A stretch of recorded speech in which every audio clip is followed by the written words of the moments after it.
Benvidos á Tribu Hereje. Nesta nova entrega estará con nós Raimundo Mateos. Raimundo é médico especialista en psicoseriatría, profesor desta disciplina na Facultade de Medicina da USC e responsable da unidade psicoseriátrica do Complexo Universitario de Santiago de Compostela. Co doutor Mateos, o sabio que se achega hoxe á Tribu Hereje, imos debullar moitas das dúbidas que nos invaden en torno á saúde mental da poboación maior. Eso sí, sen olvidar as relacións sociais desde unha mirada interseracional. A atención á saúde mental é un tema sociosanitario vital e prioritario, porque contribúe a que a cidadanía estea en condicións de conseguir a paz interior. Así pois, escoitemos a Raimundo Mateos. Estou seguro que con el imos aprender moitas cousas relacionadas coa psiquiatría seriátrica e tamén cal é o escenario da saúde mental na actualidade. Saúde mental. En termos xerais, a población xerai no seu conxunto non temos os datos así actualizados. Nós fixemos estudios epidemiolóxicos profundos e detallados a finales do século pasado, un estudio importante en Galicia, e daquela unha de cada 4 persoas tiñan algún tipo de trastorno mental cos criterios científicos daquel momento, de distinta gravedade, lóxicamente. Naquel momento aquelas cifras eran relativamente altas no contexto.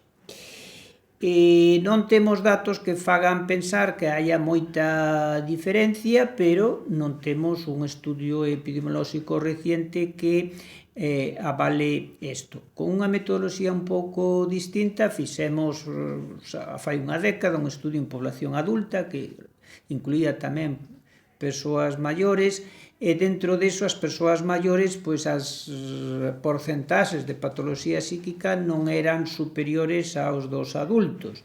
En este eido hai unha discusión técnica importante, porque os psicoseriatras pensamos que os instrumentos que se utilizan para facer o diagnóstico nos adultos en xeral non se adaptan, non recollen a patoloxía deso. Pero, sendo pragmáticos, digamos que hai suficiente patoloxía porque tamén na hai nas persoas maiores. Experiencia clínica. Outra parte da resposta é falar das persoas maiores propiamente que veñen ás consultas médicas, non? Que é a experiencia clínica.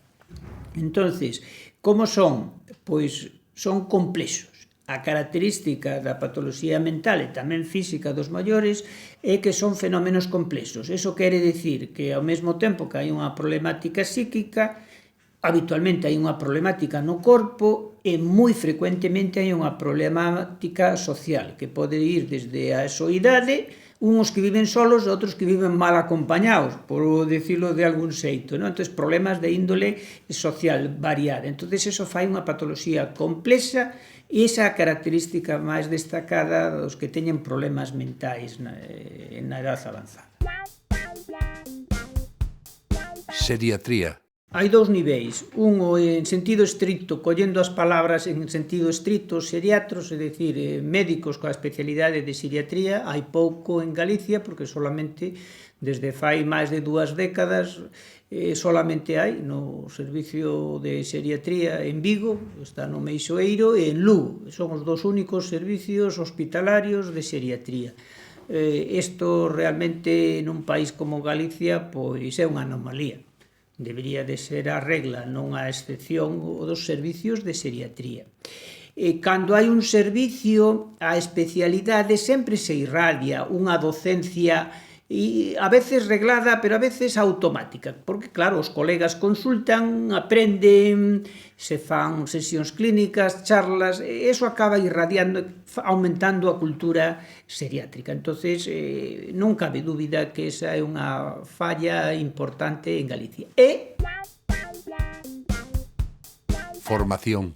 Hai unha falta de formación en seriatría. Bueno, no novo plan de estudios, novo desde fai anos, as facultades de medicina, afortunadamente tamén a de Santiago, hai a especialidade, hai a asignatura de seriatría, é dicir, que as últimas xeracións de médicos recibiron unha formación en seriatría durante o currículum. Pero, bueno, é escasa. De feito, Este ano tutoricei un traballo fin de grado a unha alumna que estudiou as actitudes dos compañeiros, dos estudiantes de medicina hacia a seriatría. Unha pregunta que lle facíamos aos alumnos de medicina era se o marxe desta asignatura cal era a formación en seriátrica, en fin, persoas maiores que recibían da carreira. E máis da mitad dos estudiantes pensan que non era boa. É dicir, falta cultura seriátrica, xa na facultad e despois pois na práctica clínica. Atención primaria. No caso da atención primaria é fundamental, é dicir, claro, eu digo mismo para a saúde mental, é dicir, non se pode facer unha boa asistencia á saúde mental se na atención primaria non se atende adecuadamente os problemas de saúde mental. Vale o mismo para a seriatría. Esa é unha asignatura pendiente, que realmente nos centros de saúde realmente pois haya unha formación e unhas actitudes aceitadas para os maiores. Lóxicamente hai moita variedade, pero as actitudes importan moito. Demasiados usuarios, demasiados cuidadores me dicen cousas de vez en cando, como é que o meu médico, se é vello, pois dice que quere que lle faga aos seus anos, este tipo de cousas que calan na xente e que realmente, pois, claro, xa non se atreven nin a leválo a consulta, non? Entonces, eso é un tema de actitudes. En parte depende da formación, pero en parte depende máis desta cultura xeral que é a cultura da sociedade, o pouco interés que ten polas persoas de edad avanzada, non? Tabúes. Sobre o tema sexual, que é un tema importante. É tabú para os maiores que non son tan maiores, para os adultos, é dicir, é un tabú para os fillos e para os netos. Ese é un tema dos maiores. Eu teño algunhas experiencias aquí que foron moi educativas para mí mesmo. Poño, por exemplo, recordo un caso dunha señora con un cuadro depresivo que tiña uns fillos, que había quedado viuda e que en un determinado momento encontrou un amor e que os fillos non lle aceptaron. A señora realmente se había fundido en unha depresión terrible, non? Entón, eso me fai recordar cantos adolescentes se queixan dos seus pais que non lle aceptan estas cousas. E falta por estudiar cantos fillos non aceptan isto. Entón, hai unha negación da sexualidade na edad avanzada. E é curioso isto no século XXI, non? Entón, primeira cuestión que teríamos todos, que eu lle fago a veces aos alumnos a pregunta, bueno, cando se termina a sexualidade? A que edad? Non? Bueno, algúns caen na trampa e outros dicen, pero eso será que nunca, non? Claro que nunca, é dicir, é parte da vida. O que vai, lóxicamente, se vai transformando, non funciona o corazón igual aos 15 que aos 50 que aos 80 anos, pero pode ir funcionando ben. E a sexualidade, pois, mutatis mutandi, algo parecido, vai transformándose, pero existe sempre. E isto tiñamos todos que reflexionarlo. As persoas maiores o entenden mellor que os que non son tan maiores. É un problema da sociedade. Dereito a decidir. Non vamos a falar xa de as persoas maiores que non teñen ninguna capacidade para tomar decisións, que lóxicamente hai que protexelos e tomar decisións por eles.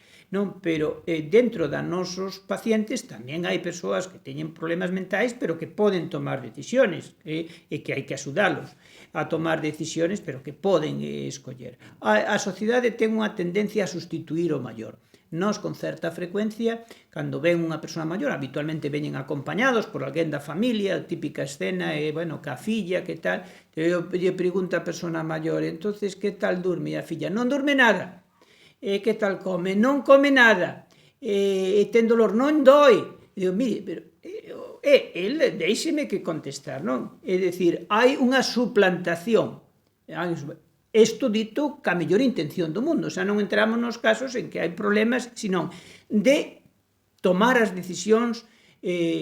Claro, eu vexo a colegas que, claro, xa lle preguntan directamente ao fillo, que lle pasa ao seu pai, que lle diga de tal, xa nin lle preguntan a persoa maior, non? Que é un grado máis de edadismo.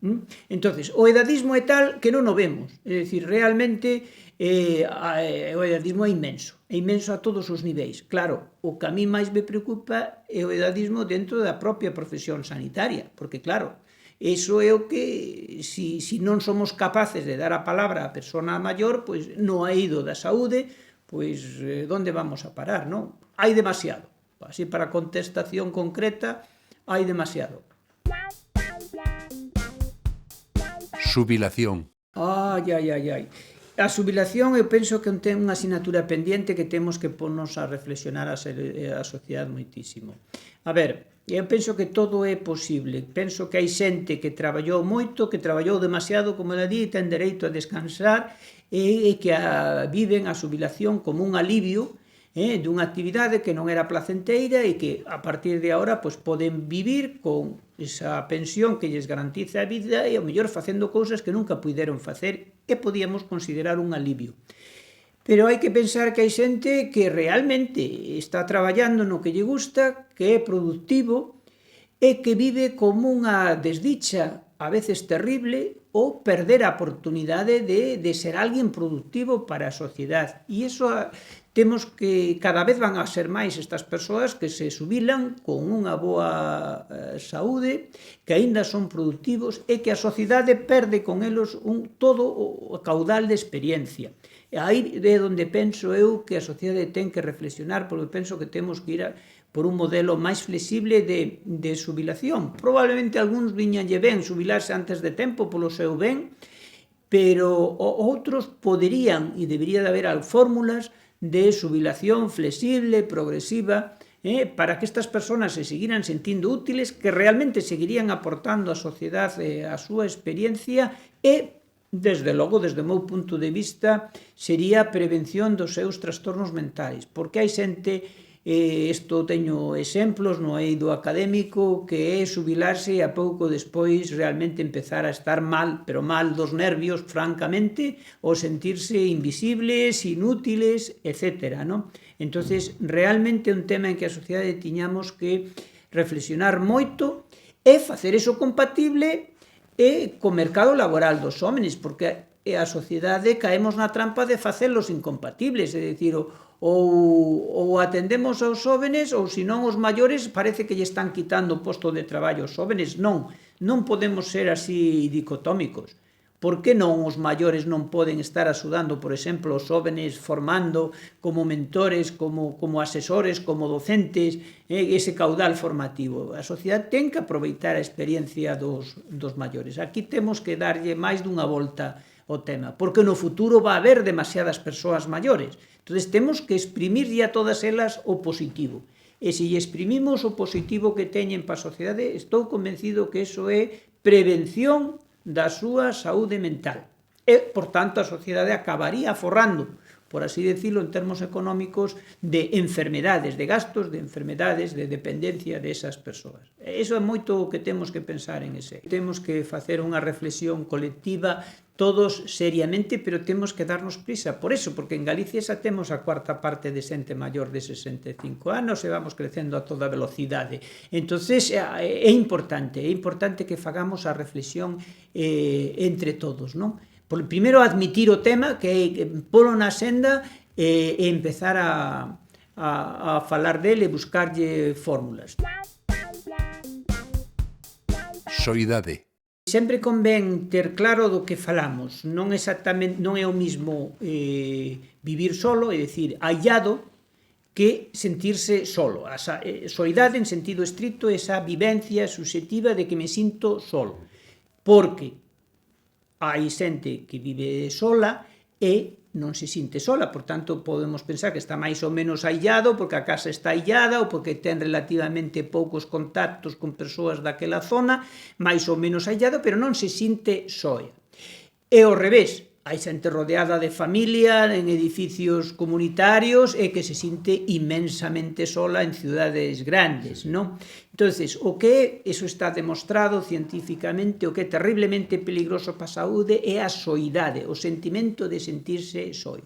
Está relacionado con enfermedades físicas e enfermedades mentais e problemas de todo tipo. Claro, o máis grave sería pues, entrar na pendente de soidade, depresión e suicidio. Non? Evidentemente, as consecuencias son graves tanto para a saúde mental como para a saúde física en xeral. Por tanto, temos que identificar os suxetos, as persoas que se sinten soas porque son de alto risco desde o punto de vista sanitario, totalmente. Estrategia. Primeiro, que tomemos conciencia. Bueno, nos últimos tempos parece que están aparecendo noticias, sabemos de gobernos que puñeron un ministerio para atender a soidade, cosas así que parece que sona ben, que a sociedade nos demos conta de que é un sentimento tremendamente peligroso. Entonces, a xente que se sinte soa, hai que procurar, bueno, que se sinta acompañada. Por onde pasa eso? Hai que estudiar a situación en concreta, pero xeralmente unhas veces é porque realmente tamén hai aillamento e é tanto o aillamento que ao final a persoa se sinte sola, é verdad, porque a persona isto pasa, de que vellos que se van quedando aillados e ao final, claro, acaban sentíndose soos, pero aillados porque de verdad, porque lle faltan servicios, porque o médico non dá chegado ali, porque os servicios sociais non dan chegado a aquela montana, entonces, claro, pasamos do aillamento á soidade. Que habría que facer? Pois dando esos servicios, claro. Hai que procurar que cheguen ali os servicios médicos, que cheguen os sociais, que cheguen as comidas se o precisan. Entonces, se van chegando os servicios, pois o mellor xa non se sinte tan solo. E, se aínda sigue sentíndose solo, pois habrá que dar un plus, non? De ver para que esa persona... Eu penso que as tecnoloxías hoxe poden axudar moito.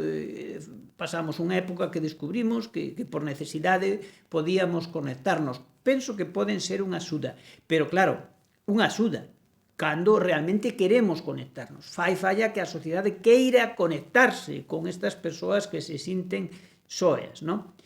O exemplo máis triste son estas noticias da prensa de vez en cando que tal persona que se descubre que leva tantas semanas cando nun meses morto que nadie se había dado conta, non? Entonces, claro, te podes imaginar como se habrá sentido os últimos meses da súa vida esa persoa, non? Que si nadie anotou como sería o sentimento de soidade, non? Idadismo. É tremendo porque, claro, o edadismo contribuye á soidade. A persoa maior que sufre o edadismo, lóxicamente, se sinte soia porque se sinte invisible, non? Do edadismo hai que decir que non solamente, a veces, cando falamos de edadismo, da discriminación para as persoas pola edade, que hai que decir que sobre todo eso pasa cos maiores, a discriminación pola edade pois pode pasar a todas as edades, pero bueno, maioritariamente pasa cas persoas maiores, como é maior xa non conta, non? A veces pensamos que cando se fan actuacións positivas, pois eso, porque se agrede, porque lle rouban, porque entran na casa, porque, en fin, destas cousas, non? Pero a min o que máis me preocupa é o edadismo por omisión, é dicir, cando se fan conductas negligentes. Esa é a gran cantidade de edadismo, non? Que nos olvidamos, non contamos co maior, xa, non contamos ca persoa maior.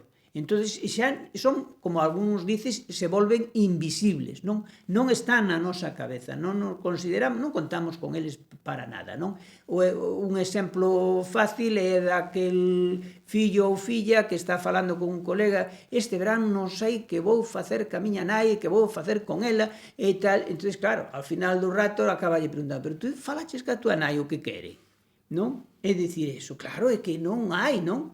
Claro, hoxe nos daría vergoña, claro, que dous pais dixeran: non sei que vou facer co meu fillo de excedente este verán. Fala con el, non seguro que lle paramos a boca antes de medio minuto, non? Pero a xente feza a falar: eu que sei, que fago como pai. Falaches con el? Non. Bueno, pois primeiro fala.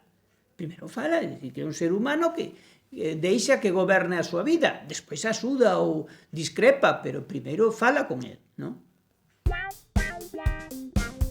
Interseracionalidade. É fundamental. O que pasa é que hoxe facemos a pregunta porque antes, claro, fai 50 anos non facía falta facer a pregunta, porque era natural que as xeracións convivían e íbamos aprendendo uns con outros. Agora, claro, como están separadas, porque, claro, viven aquí os vellos, os fillos están en outra provincia ou en outro país, entonces, claro, están separadas, as familias se foron rompendo, entonces é difícil que o avó pues, fale co neto, hai que traelo por no brao ou en Navidades, non? Entonces, realmente, os seres humanos, a maior parte do aprendizaxe dos seres humanos o facemos por identificación personal, copiando dos modelos, sin darnos conta. E iso é o que se está perdendo porque falta o contacto interxeracional. É necesario, porque forma parte da vida. Os avós poden enseñar e deben de enseñar aos netos, e os netos teñen que aprender dos avós. E isto eu procuro facelo tamén na consulta. Normalmente aquí veñen 2 xeracións a consulta, claro, os maiores e algún fillo, filla ou así, non? De vez en cando aparecen e se traen ao neto. Eu sempre pregunto polos netos, sempre fago esa pregunta, se esta persona maior, se está falando, se ten netos, lle pregunto e trato de promovelo. Cando lle pregunto, invariablemente as persoas maiores se lle encenden os ollos sempre. E cando o paciente este que está aquí non lle interesan os netos, é que desde logo o máis probable ou está moi deteriorado cognitivamente ou está moi deteriorado afectivamente con unha depresión moi grave, non? Entón, é absolutamente fundamental. Como seres humanos temos que promover o encontro das distintas xeracións. E aí temos un problema importante porque as familias están separadas e temos que volver a encontrar cauces de converser todos, na familia e fora da familia, quero decir, mezclarnos e que fagamos as cousas, pois, non solamente os dous géneros, sino todas as etapas da vida, todos os grupos etarios da vida. Hábitat. Eu diría que, probablemente, creo que non me equivoco, o caso a mí me parece máis sangrante é a das residencias. Cando as persoas maiores necesitan ir á residencia, que é unha das situacións máis traumáticas habitualmente da vida, por riba deso, normalmente teñen que ir a unha residencia que está, se está na súa comunidade autónoma, está lá noutra provincia que non conoce ninguén. Outras veces é fora da propia comunidade autónoma, porque hai que aproveitar a oportunidade dunha plaza, etc. Entón, aterrizan a vivir con outra xente que non teñen culturalmente, que non teñen nada en común, non? Entón, cambiar do hábitat urbano ou rural pois pode resultar difícil adaptarse e se por riba se marcha a outros contextos alonsados, pois é moi, claro, todavía máis difícil, non? Entón, é moi importante procurar que a persona siga, que teña unha continuidade ao longo da vida. Cando se producen esos saltos é moi problemático. Nós temos aquí un dos saltos que vemos con certa frecuencia é dos emigrantes retornados, non? E esta paradoxa de que estos emigrantes que se foron na adolescencia alá a Sudamérica, por exemplo, que viviron toda a vida alá, que che poden contar o difícil que lles foi, que despois triunfaron, que despois fixeron unha vida, que a veces algúns foron líderes, chegan da maiores e por distintas razóns voltan á terra e o que nadie esperaba, están sufrindo unha segunda emigración que lles resulta moito máis dura que a primeira, porque aquí non coñecen esta terra que abandonaron, non ten nada que ver ca que abandonaron, non coñecen a ninguén, non coñecen as costumes e encima veñen vellos. Entón, a todo eso se suma o edadismo, ninguén aquí contaba con eles, nin lles fai ningunha gracia que veñan, nin lles fai ningunha festa de benvida. Entón, paradóxicamente, é unha emigración, outra emigración que sufren na propia terra, que é inconfesable e que crea uns problemas terribles, non? Temos que darnos conta deso, sí. Mascotas. As mascotas, en xeral, si falo desde un punto de vista da saúde mental, pois hai moitos estudios que avalan a utilidade en distintas patoloxías mentais, pero, por exemplo, deterioro cognitivo, cuadros depresivos, é dicir, en fin, podemos decir en termos xerais que casi calquera mascota, con tal de que lle guste a persona, porque permite ese vínculo afectivo, non? E ese vínculo afectivo que se pode seguir traballando. Entonces, en principio, pois é algo positivo e que pode ser terapéutico. Sempre convén que estas cousas, pois claro, que sean dirixidas terapéuticamente por algún profesional, pero bueno, en principio hai unha potencialidade moi útil. Nas persoas maiores hai estudios de utilidade de mascotas, tanto en xente que vive na súa casa como en medios residenciais, non? Entonces, realmente, a resposta en termos xerais é que é unha ferramenta útil, sí. Diversidade. Aí está o tema da homoxenización dos maiores. Paradóxicamente, é fácil entender que a última etapa da vida é a que os seres humanos somos máis diversos. Non hai máis que ver quen goberna o mundo, quen o leva polo mo camiño, e vemos que son persoas bastante centradas en anos. E entre esos e outras persoas da mesma idade que non son capaces de facer nada nin de gobernar nada, é dicir, que os líderes do mundo teñen bastantes anos e outras persoas da mesma idade non teñen capacidade para tomar ningunha decisión, non? Entonces, cando o ser humano é máis diverso, é na última etapa da vida. Paradóxicamente, cando falamos dos maiores, os metemos todos nun... Vale, os maiores de 65, pois os maiores de 65 depende. É dicir, temos que acostumbrarnos a diferenciar moito e pensar que estamos falando do colectivo máis diverso que existe. Por tanto, isto tamén é de sentido común, pero hai que redescubrilo. E falar especificamente de que maiores estamos falando, porque hai maiores que están sanos, física e mentalmente, que están activos, como dicía antes, pois é moi distinto dos que teñen unha patoloxía mental ou física grave, que os autónomos, os dependentes. Entonces, temos que diferenciar moitísimo, porque, claro, lóxicamente non teñen as mesmas necesidades, e se non teñen as mesmas necesidades, pois, que sentido? Probablemente non teñan os mesmos gustos, nin o ocio vai a ser o mismo.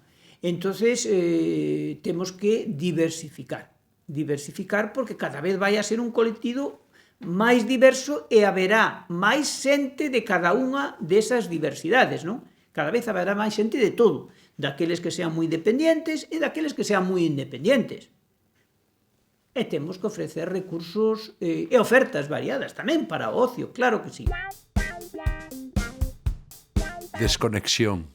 Eso veñe ben a xente que nunca, que está superocupado, pois venlle ben o aprender a perder o tempo en no bo sentido, non? A saber dedicar o tempo sin querer sacarlle nada productivo, aprender a actividade contemplativa. Eu diría que é algo importante para todo o ser humano disfrutar da contemplación das cousas, sea a naturaleza, sea o arte, eso forma parte da capacidade do ser humano que había que ten que aprender, en fin, que ten que aprender. Uns aprenden de forma autónoma e outros hai que axudalos un pouco a descubrir a beleza e contemplar, non? Eso. As dosis en que se faga eso ten moito que ver ca personalidade, a veces tamén ca propia cultura. Hai unha cultura de que conta moito a productividade e non tanto a creatividade, estas actitudes contemplativas.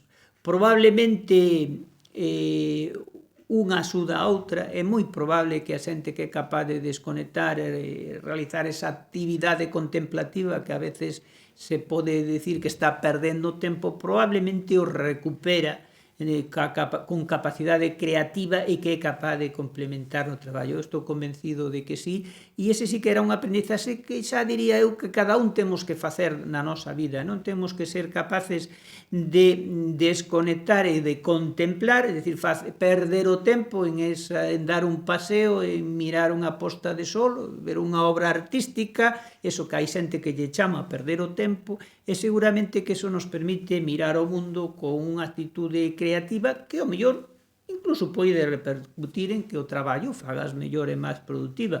Eso é bastante verosímil desde o meu punto de vista, pero claro, é unha aprendizaxe persoal, que hai que dicir. Entonces a resposta eu diría que sí, que cada un temos que aprender, igual que aprendemos a concentrarnos para producir, que é un pouco a sociedade nos obliga a eles, e agora tens que estudiar, e agora tens que isto, e tens que estar pensando en isto, concentración, pois hai que tamén aprender a desconcentrar, a perder o tempo, disfrutando, porque iso é bo para descansar e é bo probablemente incluso hasta para producir mellor. É moi probable que sí. Consideración. Espero que incluyan a moitas persoas maiores nas preguntas, porque non debemos nunca caer no erro de falar por eles. Entonces, sí que temos que falar sobre eles, sobre todo os profesionais que traballamos cos maiores, pero sempre acordémonos de preguntar aos maiores. E, sendo coherente co que acabo de dicir, pensar que cando digo maiores, hai maiores de distintos tipos.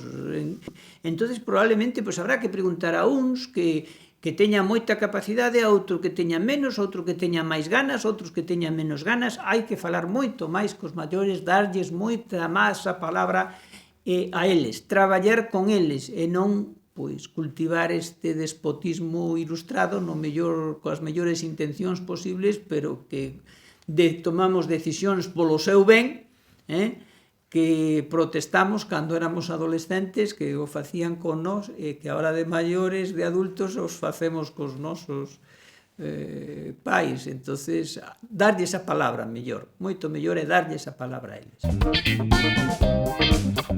Raimundo Mateos vén de facernos un amplo resumo sobre a importancia da saúde mental na nosa sociedade.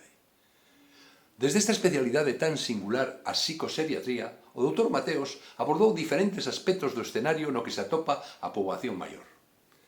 Deixa clara a deficiencia de facultativos que hai na especialidade da seriatría, tendo en conta que a porcentaxe da poboación maior é cada vez máis elevada. O dereito a decidir ou a heteroxeneidade dos maiores se postulan como elementos fundamentais na consideración das persoas máis alá da súa idade cronolóxica, porque, como sinala o profesor Mateos, o grupo etario dos maiores é o que presenta maior diversidade. Ou sexa, resumindo, que non hai dous vellos iguais. Son fan de Blue, ata a próxima entrega de La Tribu Hereje. Afíliate!